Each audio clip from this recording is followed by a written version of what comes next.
Dying Light 2 is the upcoming survival horror action game developed by Techland, and is the follow-up to 2015's Dying Light.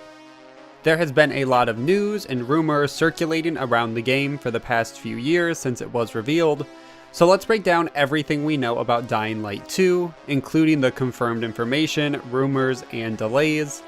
As always, the sources will be linked in the description below, so make sure to check out and support the original articles. And with that out of the way, let's get into everything we know about Dying Light 2.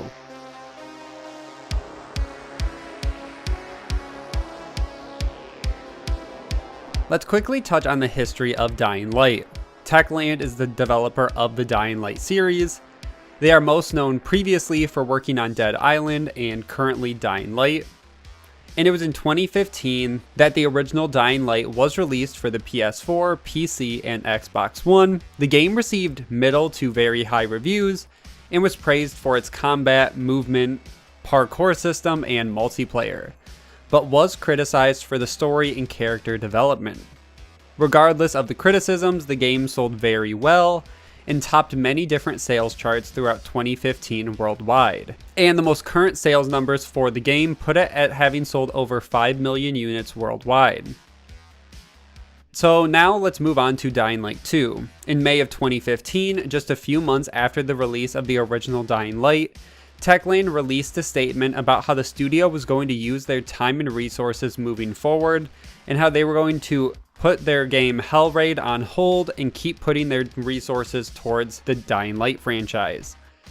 The exact statement said, quote, "Dear Hellraid fans, we would like to officially announce that our dark fantasy FPP first-person perspective game Hellraid will not be released this year as previously planned, and the development of the game has been put on hold. In the recent months, we've conducted an internal analysis and came to the conclusion that Hellraid, in its current shape and form, is not meeting our own expectations for this project.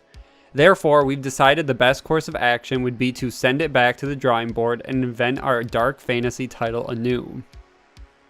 In the meantime, we will consolidate our development resources and focus on further expansion of our Dying Light franchise. We wish to thank all of our fans for your support. You're the best." Which does make sense. Dying Light was a huge success, and even till this day they still run events, DLCs, and try to keep the game's player base as live as possible. And it makes sense that Dying Light 2 will be a for sure fire win for them, so might as well put their time into that. And it does make sense again. Techland saw they had something special and should double down on Dying Light instead of trying again with a different IP. And development on the sequel continued through 2018 until Techland were ready to reveal what they'd been working on. At E3 2018 is where some of the first details were given for the game. The trailer starts out by saying that this new game takes place 15 years after the events of the first game, and there's a new protagonist we will play as called Aiden Cadwell. Techland also addressed the story and character development in the original when they hired Chris Avellone, who previously had worked on Fallout New Vegas, Fallout 2, Star Wars Knights of the Old Republic 2, and Jedi Fallen Order, and so much more. So he really is a veteran in this industry and knows a lot about crafting stories and stories that people still talk about to this day. And he was brought onto the team as a narrative designer for Dying Light 2. So it already seems like Techland was getting ahead of some of the problems with the first game, hiring one of the best narrative designers in the industry to help them out and really fill in some of the gaps that they have. They have the gameplay, co-op, and mechanics down, they just needed a little bit of help with the story. Avellone mentioned this game would be more dynamic than the original, and depending on decisions made in the story, it would change the visual look of cities, and it will have an impact on who inhabits the cities, who doesn't, if it's more smugglers, if it's people that will help you out on your journey, how the city will change. So they're really making it an interactive world this time, and it's cool that we're already seeing his impact on this game. And the game was silent again for the rest of 2018 until they came back for E3 2019, and they gave an official reveal trailer and announced that the game would be released in spring of 2020. They also released a few different pieces of gameplay for the game, with some new gadgets. They showed us a swinging hook, a glider, and a pulley system that would all be available to help with traversal of their huge world, and new things they were adding. They also announced that the game map would be 4 times bigger than the original game, and in an interview with Prankster 101, Timon, the lead game designer, said the story can be completed in around 15 to 20 hours. His direct quote said, "It's very hard to measure in an open world game how long it actually takes to complete the game because of the things that happen between points A and points B of a quest. So basically it's up to you how you play it. Also in a game like this, there are a lot of emergencies, things just happen as you play the game, and you have to react to them. But it is 15 to 20 hours for the main story, because the whole content I would say is more than 100 hours. Which is exciting to hear. The first game had a lot of replayability, they supported it with DLC, and I would expect we'll see something similar to this game again. And even a 15 to 20 hour main story is really good considering for the game they're going for, and I assume many people will take advantage of side quests and additional activities. Now, in terms of what consoles you can expect it on, I know for E3 2018, the game trailer was shown off at the Microsoft booth, but it is going to be available for all consoles as of now unless something changes, and they're even looking at current generation and next generation consoles. WCCF Tech was able to sit down with Chris Avellone and a few other members of the team to ask some questions about the game. The exact question I want to point out said, quote, "Dying Light 2 seems like a good candidate to become a cross-generation title. You've hinted at it before, but can you confirm that the game will come to next-generation consoles?" Techland responded saying, quote, "Techland always has an eye on the latest new toys. To be more specific, yes, the plan since the beginning of production has been to make Dying Light 2 a cross-generation title." This once again is a small detail but is exciting to hear. We are getting close to the end of the current generation of consoles, and if they've been working on next generation consoles since the beginning of production, it's not going to feel rushed, and hopefully they can take advantage of the additional power in next gen. Now, in terms of the game itself, the story takes place, as I said, 15 years after the original game, and humanity is now in a modern Dark Ages. Humanity will be a bigger part of the game and story, and zombies will be now used in a side role to push humanity to make decisions and impact the story that ways instead of every issue always being zombies. They're introducing new names and some new types of zombies. Freshly bitten zombies are called viral.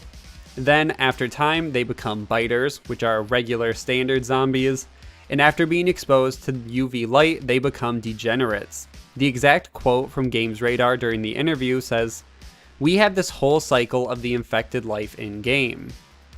The infected start as a viral, which is someone who just got bitten and just got infected, so they still show traces of humanity, and at this point they are very quick, very dangerous, they avoid the sun at all costs.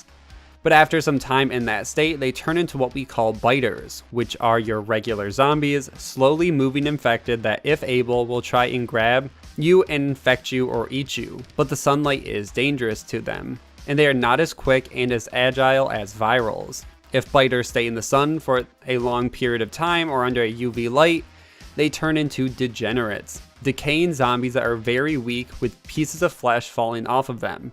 So they're really not that dangerous to you, but you still have to keep an eye out for them because Dying Light 2 is a systemic game. A lot of things happen emergently, and of course, there's a different path of evolution for the infected where they turn into volatiles, which are the most dangerous extreme night predators. If you see them, you just need to run. There's no fighting with those guys because they will kill you.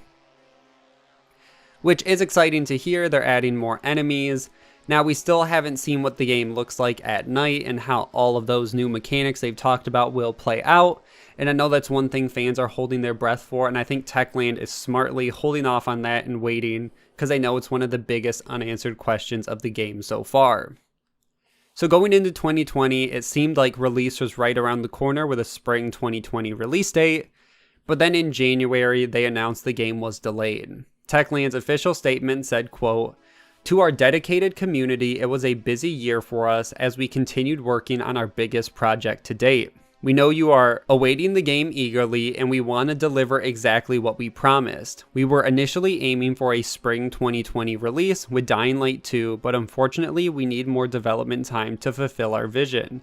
We will have more details to share in the coming months, and we'll get back to you as soon as we have more information. We apologize for this unwelcome news. Our priority is to deliver an experience that lives up to our own high standards and to the expectations of you, our fans.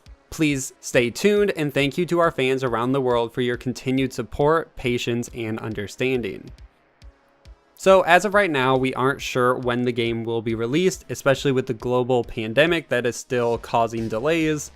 Dying Light 2 and Techland might just decide to push the entire release to 2021, which will give them extra time to create the game they truly want to make, and will give people time to get the next generation of consoles so they can sell it on all 4 consoles at once and then PC.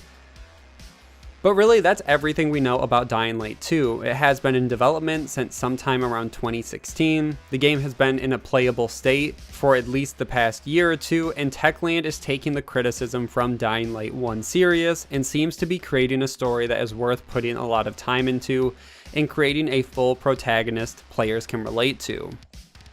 As always, make sure to like and share this video, subscribe for weekly gaming news, and I will see you guys in the next one.